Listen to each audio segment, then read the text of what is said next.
안녕하세요. 여러분이 최고의 집을 인테리어 할 때까지 최선을 다해 인테리어에 대해 설명을 해드릴 최고집입니다. 오늘 말씀드릴 내용은 인테리어 업체 고르는 방법. 빠밤! 인테리어를 결정하시면서요. 인테리어가 망하냐 안 망하냐의 최종 결정은 업체 선정이 90%입니다. 물론 인테리어는 공산품이 아닙니다. 바닥재도 나와 있고 도어도 나와 있고 공장에서 만들어내는 건 맞지만 시공을 사람이 해요. 그럼 업체를 고르는 방법은 뭐냐? 사람을 봐야 된다. 아니 점쟁이도 아닌데 사람을 어떻게 본다는 말이에요. 되게 어렵지요. 맞습니다. 그 사람 속에 들어간 것도 아닌데 저도 가끔 내 자신을 모르는데 어떻게 알겠어요. 그런데 인테리어 업체는 여러분이 계약을 할 때까지 최선을 다해 웃음과 미소를 띄우면서 최선을 다해 계약을 이뤄내려고 노력을 할 거예요. 하지만 그것만 생각하시면 안 됩니다. 견적을 보고 상담을 나눈 뒤에 잘하는 업체들 아니면 자신 있는 업체들은 여러분께 전화하지 않아요. 일이 많은데 뭐하러 전화합니까? 잘 나가고 있는데 뭐하러 전화합니까? 연락하고 고객님 어떠십니까? 그런 업체랑은 한 번쯤 생각해 보시라는 거. 여러분이 정말 마음에 들고 신뢰가 가는 사람과 인테리어를 진행해야 된다는 거. 돈이 아니라 정말 이 자식이 날탱이 안 치겠지? 라는 신뢰를 줄 수 있는 사람과 인테리어를 진행하시기 바랍니다. 명심하세요. 사람입니다. 두 번째, 디자인 업체인지 기술적인 업체인지 확인하셔야 됩니다. 아니 이게 뭔 소리야? 인테리어 업체가 디자인을 안 하고 기술이 없어? 되게 황당하시죠? 하지만 굉장히 많은 브랜드 한샘이라든지 리바트라든지 LX라든지 그나마 조금 일반 업체들은 자기 스스로 사장이 막 열심히 바닥바닥 하면서 막 만들다 보니까 그나마 기술을 좀 갖고 있는 업체들도 있습니다. 물론 굉장히 허접한 업체들도 많고요. 하지만 우리가 브랜드 있는 업체에 가서 얘기 상담을 할 때는 원하는 게 뭐예요?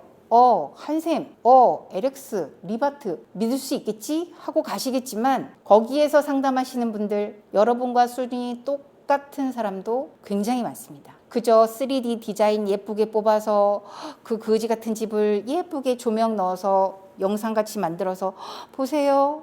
예쁘죠? 화면만 보고 했다가 실제는 아닌데? 저도 이거 조명빨인데 조명빨 없애면은 3D도 이쁘지 않아요. 저희가 그리고 나서 바로는 좀 허접해 보여요. 그거를 이제 모시기 기술 써가지고 걔를 영상으로 만들어내면 봤을 때 우와 우리 집이 이렇게 바뀐다고?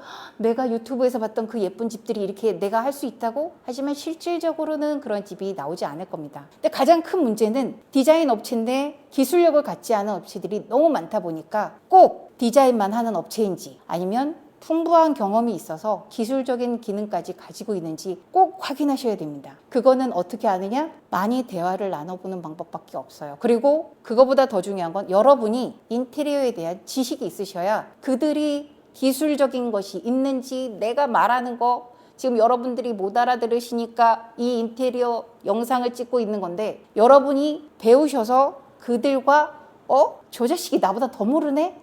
를 깨우치셔야 됩니다. 그렇게 되시면 절대 속지 않아요. 디자인만 강조하는 업체가 왜 문제냐? 한국에 있는 많은 아파트들이 노후되었잖아요. 노후됐으니까 인테리어를 하는 거고. 그런데 기술이 없다 보니 인테리어의 문제점들, 시공하면서 발생할 수 있는 그 수많은 문제점들에 대처를 하지 못합니다. 그러면 정말 현장에서 급발생되거나 아니면은 완급으로 발생될 수 있는 향후에 발생될 수 있는 해서는 안 되는 그런 인테리어도 막 이쁘게 디자인만 해놔요. 어처구니 없는 거 유튜브에 굉장히 많습니다. 제가 우리 집이라면 난 그렇게 안 할 것 같아요. 그런 집까지도 예쁘다는 이유만으로 인테리어를 하고 그리고 여러분께 소개를 할 것입니다. 그리고 많이 봤겠죠. 그게 문제입니다. 세 번째, 자격증이 있는지 봐라. 그 얘기 많이 들어보셨죠? 건설 면허증 있는 업체에 인테리어를 맡겨야 된다. 좋은 얘기죠. 그런데 건설 면허증 하려면은 1억 5천이란 돈이 있어야 됩니다. 그리고 자격증을 갖고 있는 직원이 상시 2명이 근무하고 있어야 돼. 그게 전제 조건이에요. 사장이나 어떠한 사람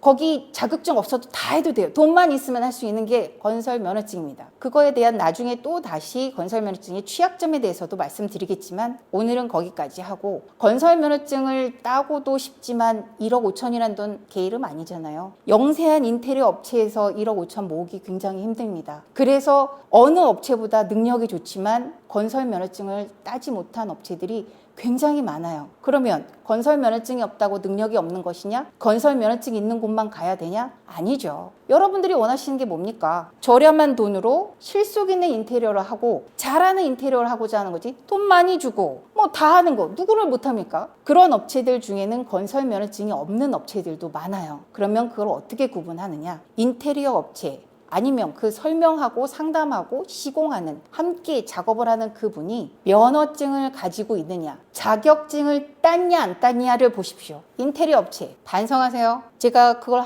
무시하는 게 아니라 미용실도 자격증을 따야 미용사가 될 수 있어요. 식당에서 단돈 5,000원짜리 10,000원짜리 파는 그 식당 이모님들도 자격증을 따고 식당을 내야 됩니다. 하물며 이 비싼 돈을 하는 이 인테리어 업체는 자격증 있는 사람이 없어요. 건설 면허증이 뭐가 그렇게 대단합니까? 여러분과 상담하고 있는 그 상담하고 진행하는 분들이 자격이 없는 사람들이 자격증이 있는지 꼭 보십시오. 그럼 자격증이 뭐가 있냐? 목공도 있고 탈도 있고 뭐 도배도 있고 페인트도 되게 많죠. 그런데 페인트 자격증 취급하지 마십시오. 건설 면허증이라고 갖고 있는 그 수많은 업체들 다 페인트 자격증 뒤밀어요. 저 페인트 자격증 3시간 만에 땄습니다. 국가 보고 있나? 제발 그런 식으로 자격증 좀 내보내지 마세요. 3시간 이거 붙이고 가갖고 초딩도 할 수 있는 그 실력으로 페인트 자격증 주면은 페인트 기사님 화가 나서 자격증 안 따겠습니다. 페인트 자격증 말고 다른 자격증들 최소 양심이라도 그게